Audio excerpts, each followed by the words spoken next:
Welcome back to my channel. তো একটা সতর্কমূলক video আপনাদের পাশে আমরা নিয়ে এসেছি। তো যদি ভিডিওটা ভালো লাগে তো লাইক কমেন্ট করবেন। দেখেন, আমরা এই বোতলটা জল খাওয়ার পরে স্টেশনে বা বাজারে যেখানেও আমরা ফেলে দিই। তো বোতলের কারখানার লোকজন এরা কী করছে, বোতলটাকে না ধুয়ে পরবর্তীতে এরা আবার এটাই জাস্ট একটু পরিষ্কার করে জলটাকে আবার বোতলে ভরে দিচ্ছে। তো এতে কী হচ্ছে, আমাদের শরীরে বা স্বাস্থ্যের একটা ক্ষতি হচ্ছে।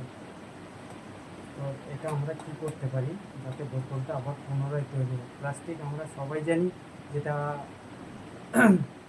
একটা প্লাস্টিক একটা দূষণ পদার্থ। মানে এটা কোনোদিনও মাটির নিচে যত বছরই থাকুক না কেন কোনোদিনও নষ্ট হয় না। তো সেই ক্ষেত্রে আমরা কী করতে পারি, দেখুন, বোতলটা যদি আপনি এভাবে চুমড়ে মুছড়ে ফেলে দিই তো কোনো লাভ নেই। আবার পুনরায় বোতলটা এরা নিয়ে একটু রিপেয়ারিং করে আবার তাতে জল ভরে দিচ্ছে। দেখুন, বোতলটা আবার ঠিক হয়ে গেল। তো এখানে আমাদের একটা সতর্কমূলক ভিডিওটা করার একটাই কারণ হচ্ছে, বোতলটা আমরা যখন ফেলে দিচ্ছি তখন তারা হয়তো আমরা সবাই এরকম করে ফেলি, কিছু কিছু লোক আছে জাস্ট বোতলটা জল খাওয়া হয়ে গেলো ফেলে দেবে। তো আমরা এখানে কি করতে পারি, বোতলটা আমরা এখানে বোতলটা দেখুন, বোতলটা আবার কিন্তু ঠিক হয়ে গেল।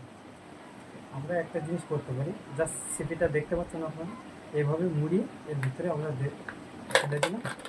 এটা না বেরোন, না আপনি বের করতে পারবেন, বা বোতলটা কিন্তু এবার ওদেরকে বাধ্যতামূলক বোতলটা আপনাকে আবার নতুন করে গলিয়ে নতুন করে বোতলটাকে তৈরি করতে হবে। এটা বেরো যাবে, তুমি চেষ্টা করলেও এটাকে বের করতে পারবে না, হাজার চেষ্টা করলেও বের করতে পারবে না।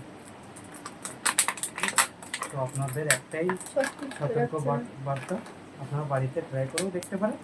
আর একটা সতর্ক বার্তা আপনাদের আমরা দিচ্ছি যে বোতলটা পারলে এইভাবে বোতলটাকে ফেলবেন, যাতে আমরা পুনরায় রিপেয়ারিং ভালো করে বোতলটাকে গলি ভালোভাবে জলটা আমরা খেতে পারি।